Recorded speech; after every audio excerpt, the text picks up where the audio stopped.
बिस्मिल्लाहिर्रहमानिर्रहीम।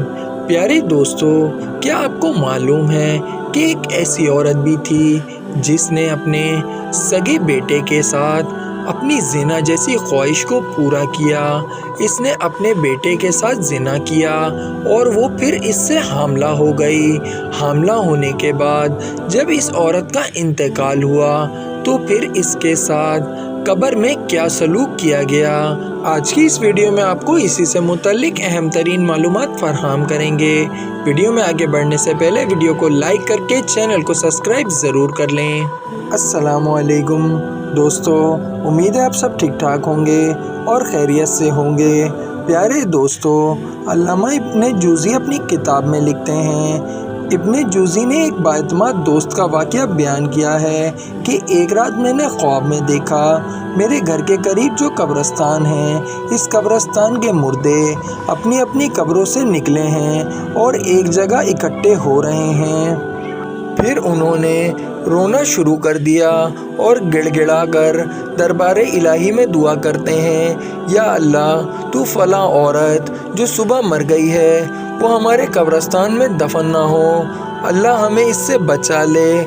ये रोना देखकर मैंने एक मुर्दे से पूछा, माजरा क्या है, तुम क्यों ये दुआ कर रहे हो?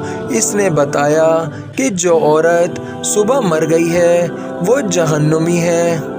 उसकी ये बात सुनकर मैं बेदार हो गया और परेशानी में मुब्तला हो गया। सुबह हुई, कब्रिस्तान की तरफ निकला और देखा कि एक गोरगन कब्र की खुदाई कर रहे हैं। मैंने इनसे पूछा ये किस लिए बनाई गई है? इन्होंने बताया एक मालदार ताजिर की बीवी फौत हो गई है, ये कब्र इसके लिए खोदी गई है।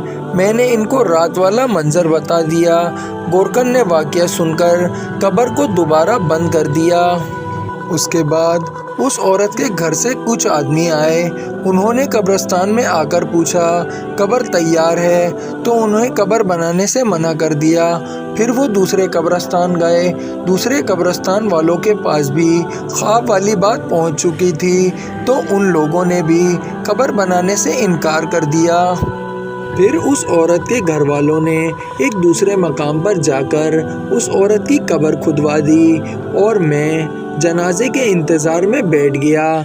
जैसे ही जनाजा आया, जनाजे के साथ एक बहुत बड़ा हुजूम मौजूद था। जनाजे के पीछे एक खूब रूह नौजवान को देखा। मेरे पूछने पर मुझे बताया गया इस औरत का बेटा हूँ।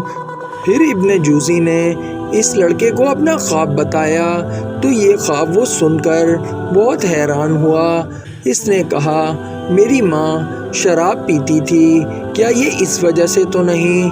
तो इब्ने जूज़ी ने फरमाया नहीं, शराब पीना इतना बड़ा गुनाह नहीं है। फिर इस लड़के ने इब्ने जूज़ी से फरमाया कि मेरी माँ की एक खादमा है, शायद उसको इस बारे में कुछ पता हो, चलें आप मेरे साथ आएं।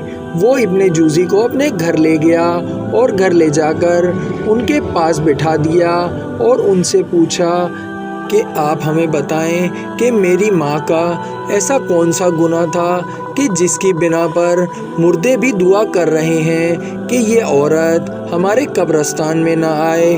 तो ये बात सुनकर उस औरत ने कहा कि बेटा, तेरी माँ बहुत बदकार औरत थी, बहुत ज़्यादा ज़िना करती थी, बहुत सारे मर्दों के साथ इसके नाजायज़ ताल्लुकात थे, ये सबके साथ ज़िना करवाती थी, शराब पीती थी, लेकिन एक बार तो इसने हद ही कर दी, इसने तुझसे ज़िना किया। वो लड़का इस औरत की बात सुनकर बहुत ज़्यादा हैरान हो गया और कहने लगा कि ये कैसे मुमकिन है कि भला मेरी माँ मेरे साथ ज़िना कैसे कर सकती है। फिर उस औरत ने उस लड़के को याद दिलाया कि बेटा, जिसके साथ तू मोहब्बत करता था और जिसके पास जाकर ज़िना करता था, वो दरअसल तेरी माँ ही थी, जो कि अंधेरे में तेरे साथ ये गलत काम किया करती थी, और मैंने इस काम में तेरी माँ की बहुत मदद की है और उसने मुझे मना किया था कि तुझ तक ये बात ना पहुँचे। और फिर तुझे ये भी मालूम नहीं कि तेरे साथ ज़िना करने से एक बार तेरी माँ हामला भी हो गई थी और उसका हमल 9 مہینے اس کے پیٹ میں رہا، لیکن وہ تیرے ساتھ بدکاری کے کام کرتی رہی۔ پھر جب اس کی ولادت کا وقت قریب آیا تو تیری ماں نے اپنی ماں کے گھر جا کر اس بچے کو جنم دیا اور جنم دینے کے بعد اس بچے کو قتل کر دیا۔ اس طرح تیری ماں بیٹا بہت گنہگار تھی، اس کے ساتھ اللہ خیر کرے کہ جانے کیا ہوگا۔